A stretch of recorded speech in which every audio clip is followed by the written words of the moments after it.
আসসালামু আলাইকুম ওয়া রাহমাতুল্লাহি তাআলা ওয়া বারাকাতুহু বিসমিল্লাহ আলহামদুলিল্লাহ ওয়াসসালাতু ওয়াসসালামু আলা রাসূলিল্লাহ বা'দ। সুপ্রিয় দর্শক, দেশে কিংবা দেশের বাইরে যে যেখান থেকে দেখছেন এই মুহূর্তে আপনাদের প্রিয় চ্যানেল আর টিভি, আপনাদের সকলকে স্বাগত জানাই, মোবারকবাদ জানাই। আমি ডক্টর ফখরুল আশিকি।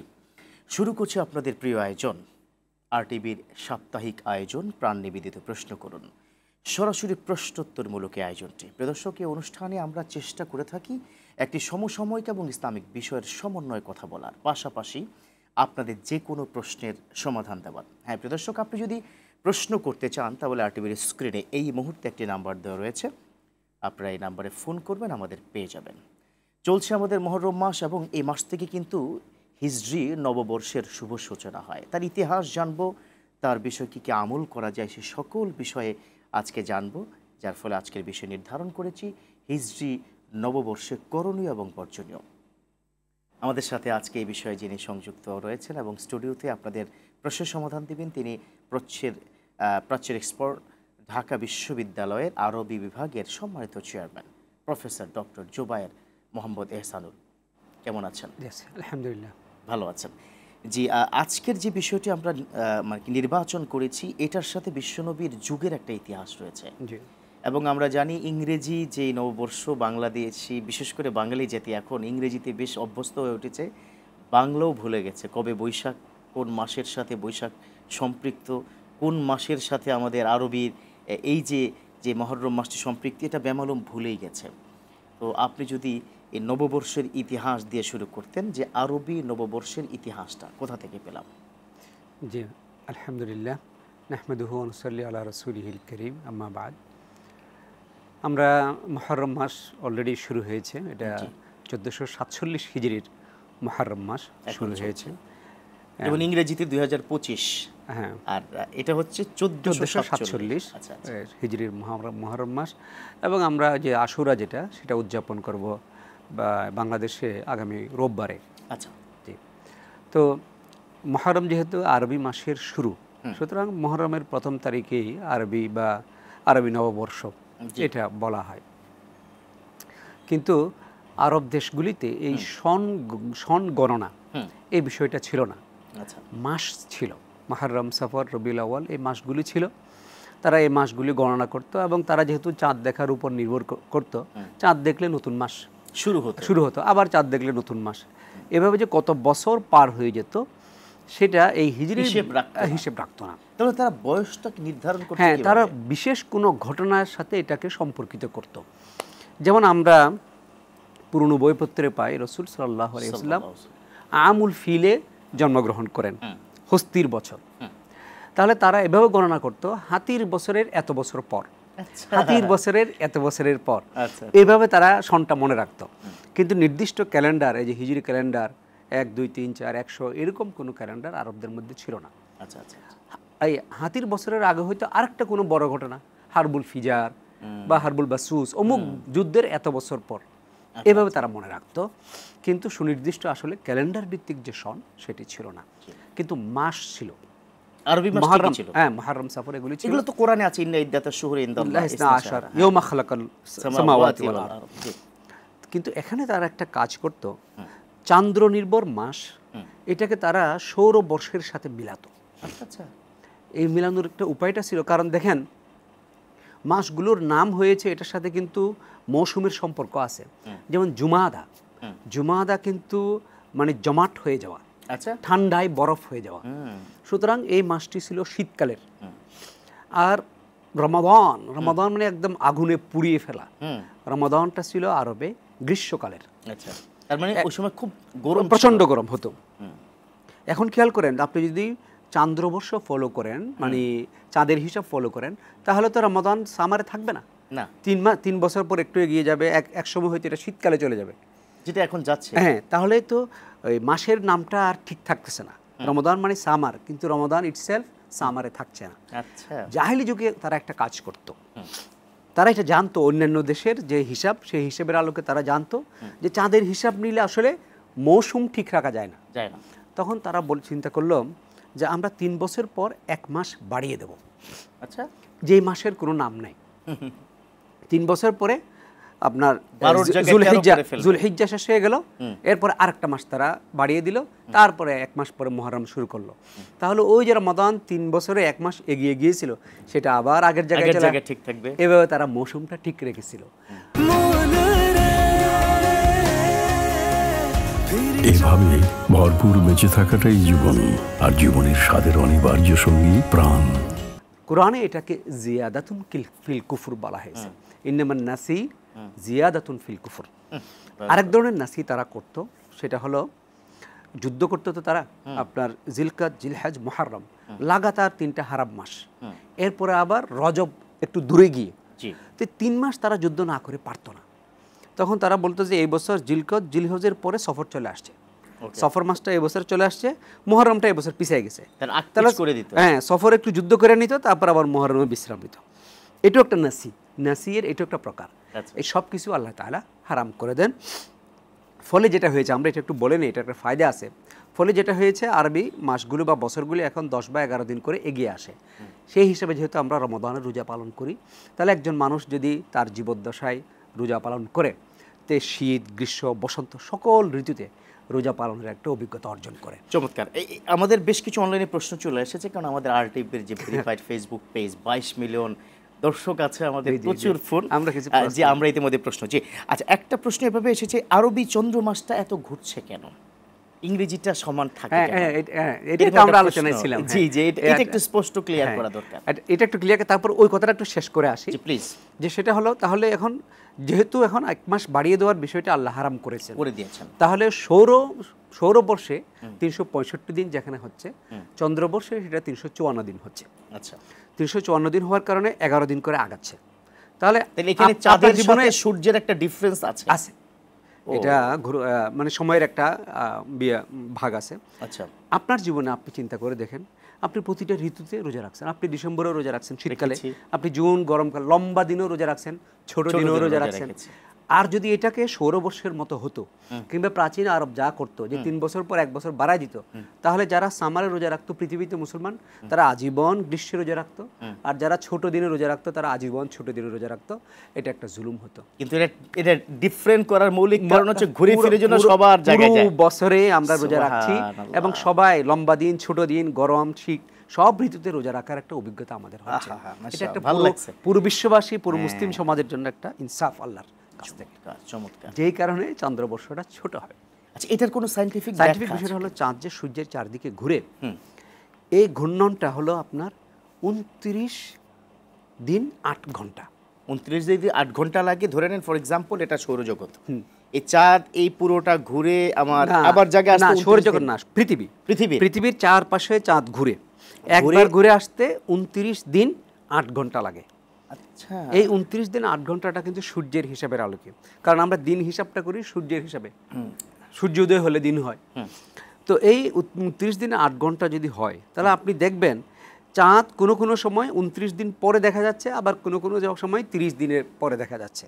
ফলে চাঁদের কোনো মাস 29 দিনে হয়, কোনো মাস এই 30 দিনে হয়।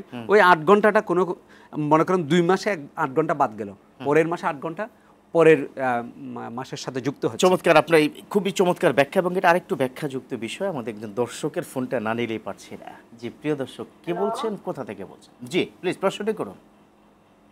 হ্যালো, আসসালামু আলাইকুম। ওয়ালাইকুম আসসালাম ওয়া রাহমাতুল্লাহ। আপনার প্রশ্ন প্লিজ। এই যে মুহররমের মধ্যে অনেক সময় দেখি রোজ মানে একে অপরকে দাওয়াত দিয়ে খাইতে কি জায়েজ আছে? হ্যাঁ, দাওয়াত দিয়ে খাওয়াচ্ছেন, এটা জায়েজ আছে কিনা? যে বোন থাকেন আপনি আমাদের আরটিভির সাথে প্রশ্ন উত্তর পেয়ে যাবেন প্লিজ। না, আচ্ছা, এটা হলো, শুনেন, এমনি যদি দাওয়াত, আপনি মানুষকে দাওয়াত দেওয়া, খাওয়ানো, এগুলি তো সুন্নাহ, মানে ইন জেনারেল, সাধারণভাবে তাহাদু তাহাবু, হাদিয়া দাও, খাওয়াও, ভালোবাসা, যেটা আমাদের থেকে হারিয়ে গেছে।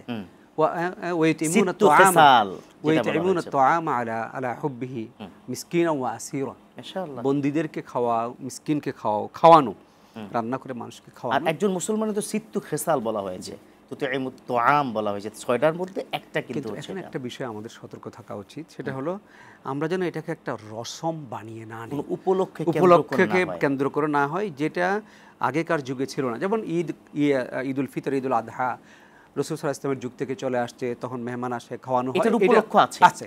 কিন্তু আমরা যেই জিনিসটা উপলক্ষ নয় সেটাকে যেন আমরা উপলক্ষ বা রসম বানিয়ে না আনে, এবং এটা বেদাত করতেই হবে, হয়ে যায়। এটা না করলে এটা একটা আমাদের হানি হবে ধর্মে, আরেকটা সেই হচ্ছে- ধরনের মনোভাব না। আরেকটা হচ্ছে এর জন্য ইবাদত মনে না করা হয় যে মুহররম উপলক্ষে খাওয়ানোটা ইবাদত। ইবাদত, এটা ন্যাচারালি আপনি আমাকে খাওয়াচ্ছেন জি, সওয়াব হিসেবে, এটা তাই তো? যদি স্বাভাবিক বিষয় হয় তাহলে অসুবিধা নেই। আচ্ছা, যেই জায়গাটিতে আমরা ছিলাম, আপনি যেটা বললেন যে চন্দ্রের জায়গায় 354 দিন, সূর্যের জায়গায় 365 দিন, এখানের গ্যাপের কারণেই কি এই ঘটনাটা ঘটছে? এগিয়ে আসছে। ও আচ্ছা, এগিয়ে- জি।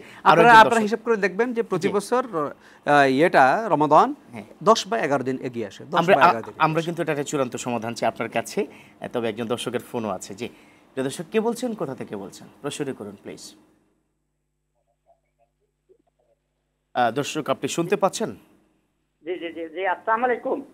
জি, ওয়ালাইকুম আসসালাম, প্রশ্নটি করুন। আমার প্রশ্নটা হচ্ছে, আপনার কারো উপর, কোনো মুমিনের উপর যদি আপনার হজ ফরজ হয়, হুম, তিনি হজ না করে যদি উমরা একবার দুইবার বা কয়েকবার উমরা করেন, হুম, তাহলে ওনার ফরজিয়ত আদায় হবে কিনা? আচ্ছা, জি, ঠাকুর, আপনি আমাদের সাথে ইনশাল্লাহ প্রশ্ন উত্তর পেয়ে যাচ্ছেন। তবে এই প্রশ্নটা একটু ব্যাখ্যা আছে তো, এই যার কারণে আমরা মানে বিরতির পরে আবার এটা জবাব দেব ইনশাআল্লাহ। প্রিয় দর্শক, দেখছেন আপনাদের প্রিয় চ্যানেল আর টিভি, আর টিভির সাপ্তাহিক আয়োজন প্রাণ নিবেদিত প্রশ্ন করুন। নিচ্ছে ছোট্ট করে বিরতি, ফিরছি কিছুক্ষণের মধ্যেই। এভাবে ভরপুর বেঁচে থাকাটাই জীবন, আর জীবনের স্বাদের অনিবার্য সঙ্গী প্রাণ। একজন মানুষ হজ ফরজ হয়েছে, ফরজ হজ না করে 2-3 বার উমরা করেছে, বা যদি করে থাকে তাহলে ওটা সমান বা আদায় হবে কিনা? না, এটা আদায় হবে না। কারণ হলো হজ তো ফরজ, আর উমরা তো ফরজ নয় আহনাফের দৃষ্টিতে। হ্যাঁ। মানে হানাফি মাযহাবে উমরা ফরজ নয়। তো আপনি অন্য কোনো আমল দিয়ে ফরজের সমমান অর্জন করতে পারবেন না। 1 কোটি রাকাত। হ্যাঁ, আমি এটাই বলতে হ্যাঁ, চাচ্ছিলাম। 1 সহজ কোটি একটা রাকাত, উদাহরণ জি, দেখেন। হ্যাঁ। কেউ একজন হয়তো ফরজ নামাজ আদায় করলো না, সে 2 ওয়াক্তের মাঝখানে যত সময় আছে পুরোটা সময় নফল আদায় করলো, 1 ওয়াক্ত ফরজের সমান তো সওয়াব হবে না, আর আদায়ও হবে না। 1 রাকাতও না। আদায় হবে না। জি জি, রাইট। তো এটা কোনোভাবে আদায় হবে না। কোনোভাবেই হবে না। সে যদি আপনার সেই চাইলে 50টা উমরা করলো, কোনো সুযোগ নেই। জি, ওকে, আমরা যেই জায়গাটি টাচ করতে চাই এবং দর্শকও আশা করি চাহিদাটা করছে, সেটা হচ্ছে এই হিজরি নববর্ষরে ক্যালেন্ডারটা শুরু হয়েছে কবে থেকে? জি, তো এটা ক্যালেন্ডারটা শুরু হয়েছে যে আমরা তো বললাম যে আরবদের মধ্যে এই মুহররম, সফর এই সমস্ত মাসের চর্চা ছিল, কিন্তু এই হিজরি বর্ষের চর্চাটা ছিল না। তো রাসূল সাল্লাল্লাহু আলাইহি ওয়াসাল্লাম হিজরত করেছেন, তিনি মদিনায় 10-11 বছর থাকলেন, রাসূল সাল্লাল্লাহু আলাইহি ওয়াসাল্লাম ইন্তেকাল করলেন, আবু বকর রাদিয়াল্লাহু আনহু 3.5 বছর ছিল থাকলেন, তারপর উমর ইবনুল খাত্তাব রাদিয়াল্লাহু আনহু খলিফা হলেন। তার মাথায় একটা চিন্তা এরকম আসলো যে আমরা একটা বছর শুরু করি না কেন? কারণ তখন মুসলমানদের সাথে অন্যান্য জাতিগুলোর মানে একটা মেলামেশা হচ্ছে, তারা জানতেছে অমুক জাতির এই বছর আছে, অমুক জাতির এই বছর আছে। উমর রাদিয়াল্লাহু আনহু এটা নিজ থেকে চালু করেন নাই, সাহাবায়ে কেরামের সাথে পরামর্শ করেছেন। উসমান ইবনে আফফান, আলী রাদিয়াল্লাহু আনহু, সিনিয়র যে সাহাবীরা ছিলেন, সবাই বললেন যে হ্যাঁ, এটা খুব সুন্দর হয় এবং আমরা রাসূল সাল্লাল্লাহু আলাইহি ওয়াসাল্লামের হিজরতের সনটাকে প্রথম সন হিসেবে গ্রহণ করতে পারি। এর প্রস্তাবক কিন্তু সাইয়েদনা আলী রাদিয়াল্লাহু আনহু। তো এটাকে একটু মানে ব্যাক ডেটে মানে কার্যকর করা হলো। ওনারা আলোচনা করলেন হযরত উমরের সময়ে, কিন্তু সিদ্ধান্তটা আসলে এটা চালু হবে রাসূল সাল্লাল্লাহু আলাইহি ওয়াসাল্লামের হিজরতের বছর। জি, আরেকটু বিস্তারিত আপনি বলবেন এবং এটা সমাধান হওয়া দরকার একজন দর্শকের ফোন নেওয়ার পর ইনশাআল্লাহ। প্রিয় দর্শক, কে বলছেন, কোথা থেকে বলছেন, আপনার প্রশ্নটি করুন প্লিজ। আমি মামুন রেজা বলছি নওগাঁ থেকে। জি, আমি মামুন রেজা বলছি নওগাঁ থেকে। জি, শুনতে পাচ্ছি আমার রাজা ভাই। প্রশ্ন হলো যে 2টা প্রশ্ন।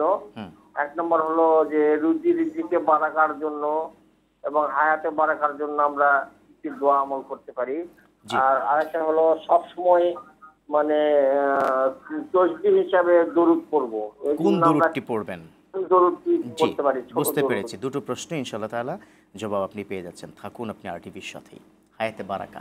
হায়াতে বারাকা তো রাসূল সাল্লাল্লাহু আলাইহি ওয়াসাল্লাম হাদিসে রিজিকে বলেছেন, বারাকা বা দুটাই রাসূল সাল্লাল্লাহু আলাইহি ওয়াসাল্লাম হাদিসে বলেছেন যে তুমি তোমার জীবনে বারাকা বা রিজিকে যদি বারাকা পেতে চাও, রিজিক বাড়াতে চাও, পিতামাতার সেবা করো। পিতামাতা নেই তাহলে? পিতামাতার সেবা করো। পিতামাতা না থাকলে সেটাও রাসূল সাল্লাল্লাহু আলাইহি ওয়াসাল্লাম বলেছেন, পিতামাতার আত্মীয়স্বজন, মা না থাকলে খালার কথা বলেছেন, সেবা করো। বন্ধু, পিতা চাচা হতে পারে, পিতার বন্ধু হতে পারে, তাদের প্রতি সদ্ব্যবহার করা, ভালো আচরণ করা। বর্তমান সময়ে তো খোঁজখবর নেওয়া এটা খুব গুরুত্বপূর্ণ, যেহেতু আসলে হক আদায় করলে রিজিক বৃদ্ধি পায় কিংবা হায়া বৃদ্ধি পায়, এটা তো নিশ্চিত হাদিস। অবশ্যই।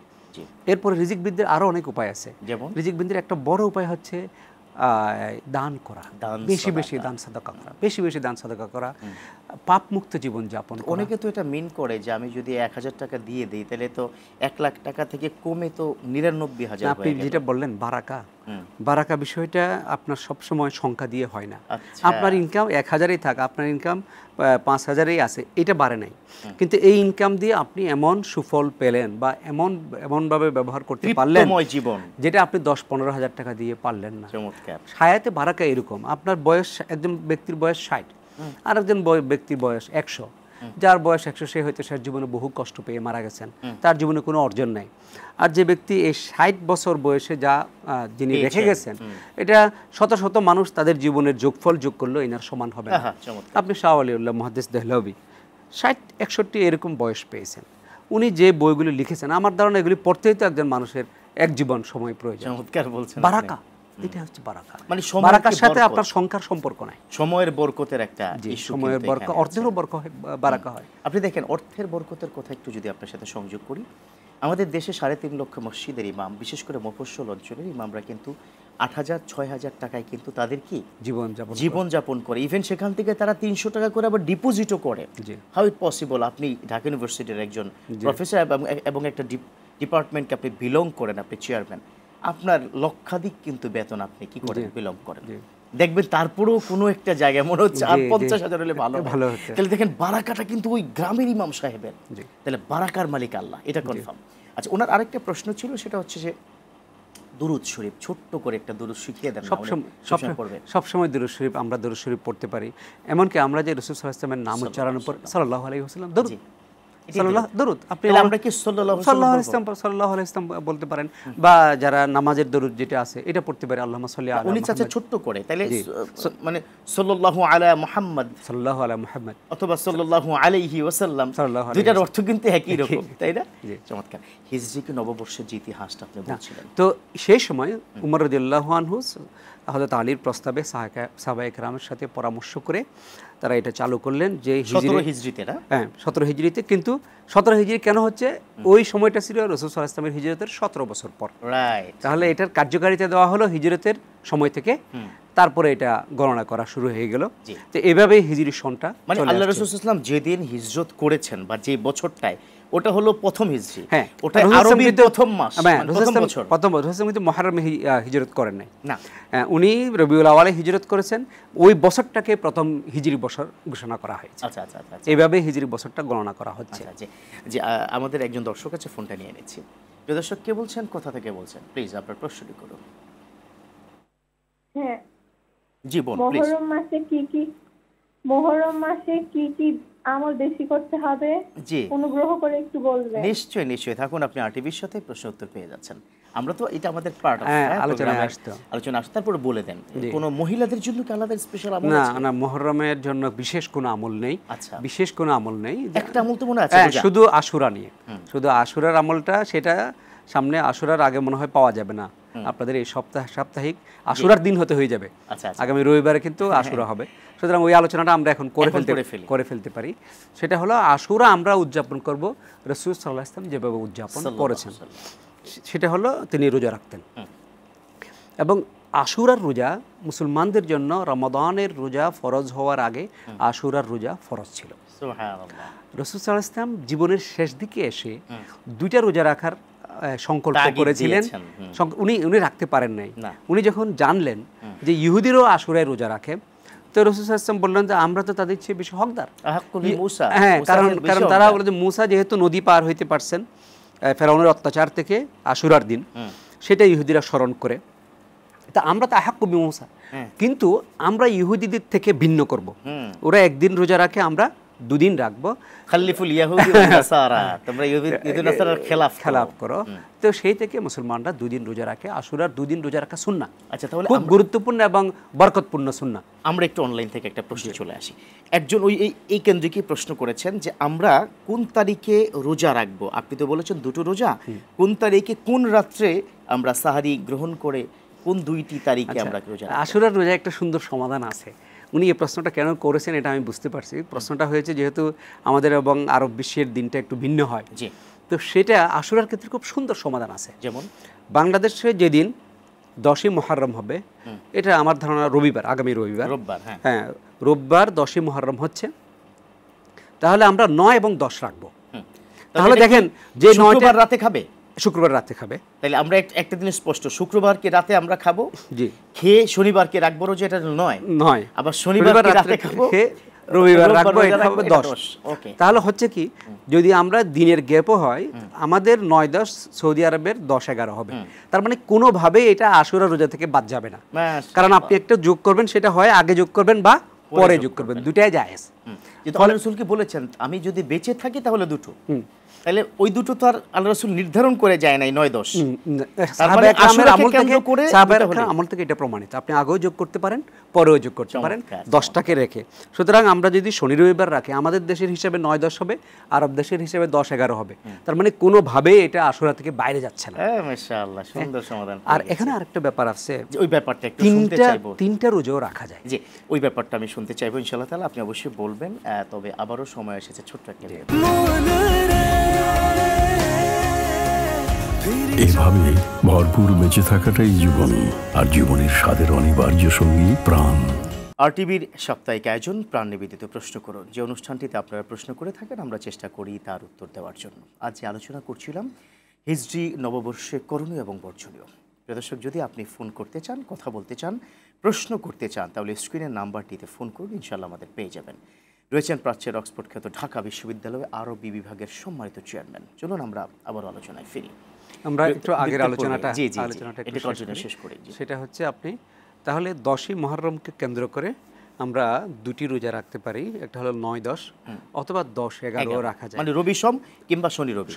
কিন্তু কেউ যদি চায় 3 দিন রোজা রাখতে পারবেন, তাতেও সওয়াব হবে।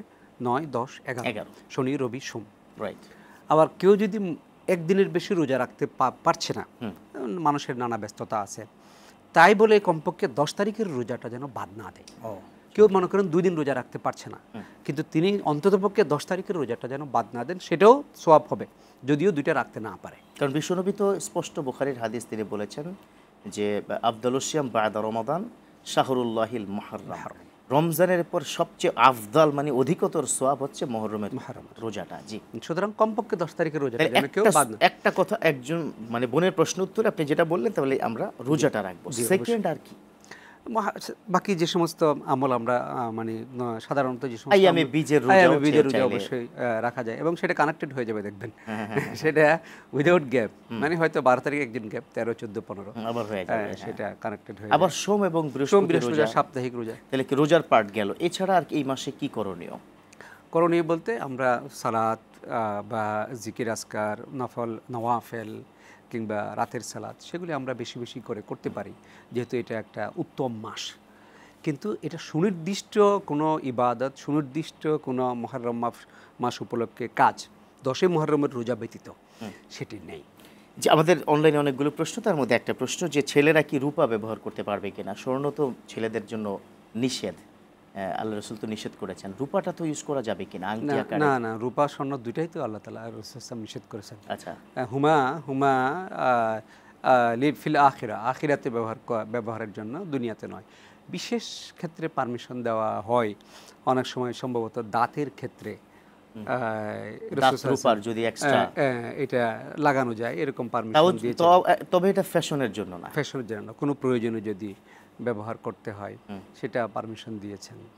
কিন্তু আংটি আকারে স্বর্ণ রূপা রাসূল সাল্লাল্লাহু আলাইহি ওয়াসাল্লাম দুটাই নিষেধ করেছেন। আমার মনে হয় রূপার বিষয়টা আমাদের অনেক দর্শক জানেই না যে রূপাও নিষেধ রয়েছে, তাই না? নিষেধ করেছেন। আচ্ছা, এটা নিয়ে আরেকটা প্রশ্ন আছে, সেটা হচ্ছে অনেকে আংটি ব্যবহার করে, বিভিন্ন পাথর ব্যবহার করে থাকে, এটার ইসলাম কি বলে? পাথরে কোনো ক্ষমতা আছে, পাথর মানুষের কোনো উপকার করতে পারে, তার শারীরিক কোনো সুস্থতা দান করতে পারে, এরকম বিশ্বাস করা যাবে না। তাহলে পাথর কেন? না, পাথর এটা মানুষ কেন ব্যবহার করে, এটা তার নিয়তের উপর নির্ভর করে। কেউ যদি মনে করে যে এটা একটা শোভা, হ্যাঁ, এটা একটা সৌন্দর্য, তাহলে সেটা, এই কারণে অনেক কাজ কিন্তু নিয়তের কারণে হারাম, নিয়তের কারণে সেটা হালাল হয়। ইন্নামাল আ'মালু বিন্নিয়াত। সুতরাং এটা খুব ক্লিয়ার একটা ধারণা, কনসেপ্ট রাখতে হবে যে এই পাথর আমার কোনো উপকার করে না। হ্যাঁ, কোন জিনিসটা আমাদের জন্য জায়েজ, যেটা বৈজ্ঞানিকভাবে মেডিকেল সায়েন্সের মাধ্যমে প্রমাণিত, তো সেটা তো একটা ওসিলা, সেটা হচ্ছে আমি একটা মাধ্যম গ্রহণ করলাম, কিংবা আমি একটা চিকিৎসা গ্রহণ করলাম যার মাধ্যমে আমি উপকৃত হলাম, রোগ মুক্ত হলাম, সেটা ইসলামে জায়েজ। কিন্তু যেটা অতি প্রাকৃত, বৈজ্ঞানিকভাবে প্রমাণিত নয়, কুসংস্কারের মাধ্যমে যেটা আসছে, এই বিষয়গুলো সম্পর্কে বিশ্বাস করা ইসলাম করে না। রাহুর দোষ কিংবা শনির দোষ কিংবা রাহু কেটে যায় কিংবা এই আংটি পরলে, মানে এই জাতীয় কিন্তু অনেক কথা আছে। এটা নিয়ে আপনি আলোচনা করবেন, একজন দর্শক অনেকক্ষণ অপেক্ষা করছে, ফোনটা নিতেই হচ্ছে আমাকে। প্রিয় দর্শক, কে বলছে, কোথা থেকে বলছেন? আসসালামু আলাইকুম। ওয়ালাইকুম আসসালাম। জি, যে আমার 20 বছর যাবত গয়না পড়ে আছে। জি, এখন এই 4.5 ভরি ছিল বিয়ে যখন দিল 2004 সালে। এখন গয়না বাসায় পড়ে আছে, ব্যবহারও হচ্ছে না। এখন কি আমার কোনো যাকাত দিতে হবে বা গুনাহ হচ্ছে কিনা? 4.5 ভরি, তাই তো? জি, 4.5 ভরি। আপনার অ্যাকাউন্টে, আপনার, বুঝতে পেরেছি, আপনার পার্সোনাল অ্যাকাউন্টে কি কোনো টাকা আছে কিনা যেটাও পড়ে আছে, ধরেন বছরের পর বছর? না, সেরকমও নেই, শুধুমাত্র 4.5 ভরি স্বর্ণই আপনার কাছে গচ্ছিত আছে, যেটা হয়তো আপনি ব্যবহার করছেন না। জি, থাকুন, আপনি আরটিভির সাথে ইনশাআল্লাহ প্রশ্ন উত্তর পেয়ে যাচ্ছেন। যাকাত লাগবে 4.5 ভরি? হ্যাঁ, না, যে 4.5 ভরি স্বর্ণ আপনি তো ওনার কাছ থেকে জেনে নিয়েছেন, ওনার এর বাইরে কোনো নগদ অর্থ নেই, নগদ অর্থ নেই, তাহলে 4.5 ভরি স্বর্ণে যাকাত আসবে না। 7.5 ভরি লাগবেই, যেহেতু ইসলামের এটাই হলো সূত্র। জি, এটাই সূত্র। যদি তার নগদ অর্থ থাকতো তাহলে এটা যাকাত এবং অর্থ, এটা স্বর্ণ এবং টাকা, এটা মার্জ হয়ে তখন আমরা এটাকে একটা যেটাকে বলে হচ্ছে আদনান নিসাব, নিম্ন নিসাব, রূপার নিসাব, সেটাতে কনভার্ট করে যাকাত আসবে, এটা বলা যেত আর কি। যে একটি প্রশ্ন যেটা করেছিলাম, রুহ, শনি বা শনির দশা এটা আমি এটা বিষয় যেটা ইসলামে, যেটা যে বিষয়ের ভিত্তি ইসলামে আছে, সেটা হচ্ছে বদনজর। বদনজরের ভিত্তি ইসলামে আছে, বা রাসূল সাল্লাল্লাহু আলাইহি ওয়াসাল্লামের উক্তি দ্বারা প্রমাণিত। আন-নাজরু হাক্কুন, আল-আইনু হাক্কুন। তো আমাদের বিশ্বাসটাকে এই জায়গায় সীমাবদ্ধ রাখতে হবে। হ্যাঁ, বদনজরে মানুষের ক্ষতি হয়, কিন্তু সেটার পরিত্রাণ পাওয়ার উপায় রাসূল সাল্লাল্লাহু আলাইহি ওয়াসাল্লাম বলে দিয়েছেন। সেটা হলো মুআব্বাযাতাইন আমরা পড়তে পারি, কুল হুয়াল্লাহু পড়তে, রুকাইয়া, কোরআন পড়ে, সূরা পড়ে ফু দেওয়া, এবং নিজে সালাতের পরে আমরা অনেকে সূরা ইখলাস, সূরা ফালাক, সূরা নাস পড়ে হাতের মধ্যে ফু দিয়ে একটু মানে এটা কি আর্দ্র ফু, একটু ভেজা ফু দিয়ে পুরো শরীরে মাসেহ করে নেওয়া, এটা সালাতের পরে। এবং ঘুমের আগে রাসূল সাল্লাল্লাহু আলাইহি ওয়াসাল্লাম এটা করতেন। হযরত আলী থেকে বিশেষভাবে এটা বর্ণিত আছে যে ঘুমের পূর্বে রাসূল সাল্লাল্লাহু আলাইহি ওয়াসাল্লাম এটা করে শয়তানের খান্নাস থেকে বা মানুষের বদনজর থেকে নিজেকে হেফাজত করা, এতটুকু বিষয় ইসলামে বলা আছে, এবং এইটা আমরা করতে পারি, এবং এভাবে আমরা নিজেদেরকে এই সমস্ত বদনজর, কুনজর থেকে হেফাজত করতে পারি। জি, তারপরেও কিন্তু আমরা আংটি কিংবা এগুলার বিশ্বাস করা যাবে না, এটা কিছু করে। যে একজন দর্শকের ফোন নিয়ে নিচ্ছি। প্রিয় দর্শক, কে বলছেন, কোথা থেকে বলছেন, আপনার প্রশ্নটি করুন। দর্শক, আপনি কি আছেন প্লিজ? আসসালামু আলাইকুম, ভালো আছেন? আছি আলহামদুলিল্লাহ, আপনার প্রশ্নটি করুন প্লিজ। আমার একটি প্রশ্ন আছে যে আমাদের নবীর আগে অন্য কোন জাতির উপর কি বলুন অন্য কোন জাতির উপর কি হচ্ছে সালাত ফরজ ছিল, নামাজ ফরজ ছিল কিনা? থাকুন আপনি আরটিভির সাথেই প্লিজ। সালাত কি ফরজ ছিল? এটা আমরা তো মেরাজের কাহিনীতে পাই। রাসূল সাল্লাল্লাহু আলাইহি ওয়াসাল্লামের পূর্বে অন্য জাতির উপরে সালাত ফরজ ছিল, বনী ইসরাঈলে মুসা আলাইহিস সালামের উপরে ফরজ, এবং এই কারণে মুসা রাসূল সাল্লাল্লাহু বলছিলেন আমার উম্মাহ 3 ওয়াক্তে পারে না, আপনি 5 ওয়াক্ত নিয়ে কি করবেন? আরো কমান। যাই হোক ছিল, এটা পাওয়া যায় এবং এটা প্রমাণিত, এবং সকল নবীর উপরে সালাত ছিল। সালাত এটা আদি ইবাদত। সালাত ইব্রাহিম আলাইহিস সালামের উপর সালাত ফরজ ছিল, কিন্তু কাইফিয়া হয়তো ভিন্ন ছিল। সময়টা ভিন্ন ছিল, ওয়াক্ত ভিন্ন ছিল। ফজর এবং মাগরিব বা আসর আর কি, অর্থাৎ দিনের শেষ এবং দিনের শুরু, এই দুইটো ওয়াক্ত কিন্তু হাদিস দ্বারা প্রমাণিত সকল নবীর যুগেই ছিল আর কি। যে তাহলে কি নামাজ ফরজ? নামাজ অথচ আমরা পড়ি না। জি, আমরা যে জুমাতে শুধু, তাই না? আচ্ছা, তাহলে আমরা হিজরি কি নববর্ষের সর্বশেষ কোনো মেসেজ আছে কিনা যেটা আপনি কি না, এই সর্বশেষ মেসেজটা হচ্ছে একজন মুসলিম হিসেবে আমাদের আত্মজিজ্ঞাসা করা, আত্মসমালোচনা করা, এবং আমাদের এই প্রতিটা বছর, প্রতিটা দিন যখন আসে, প্রতিটা মাস যখন শেষ হয়ে নতুন মাস আসে, এটা আমাদেরকে বার্তা দেয় যে আমাদের জীবনটা ক্ষয়ে যাচ্ছে, আমাদের সময়টা বিগত শেষ হয়ে যাচ্ছে। মাসের বিষয়গুলো সমালোচনা করে সামনের দিনগুলোর জন্য ভালো হয়। অনেক ধন্যবাদ জানাচ্ছি। জি, অনেক ধন্যবাদ জানাচ্ছি, আপনি খুব চমৎকার করে প্রত্যেকটা সমস্যার সমাধান দিয়েছেন। জাযাকুমুল্লাহ খায়র। দর্শক, এতক্ষণ পর্যন্ত যারা ছিলেন আমাদের সাথে, যে প্রশ্নের সমাধানগুলো পেয়েছেন, আশা করি আমল করবেন এবং ডেফিনেটলি এই মাসের যে ইবাদতগুলো আছে, বিশেষ করে যেটা মেসেজ, সেটা হচ্ছে আগামী শনিবার, শুক্রবার রাতে খেয়ে শনিবারকে রোজা রাখবেন, শনিবার রাতে খেয়ে রোববার, শনি রবি। যদি শনিবার মিস করেন তাহলে রবি সোম কিন্তু কনফার্ম যেন আপনি রাখেন। দর্শক, রোজা হোক আপনার জীবনে গুনাহ মাফের একটা বড় সুযোগ, কারণ বিষ্ণু বলেছেন 1 বছরের গুনাহ আল্লাহ ক্ষমা করবেন। অতএব আমরা রোজা রাখবো। আগামী সপ্তাহে আবার ফিরে আসছি প্রাণ নিবেদিত প্রশ্ন করুন নিয়ে। সে পর্যন্ত আল্লাহ সকলকে ভালো রাখুক। আল্লাহ হাফেজ। আসসালামু আলাইকুম ওয়া রাহমাতুল্লাহ।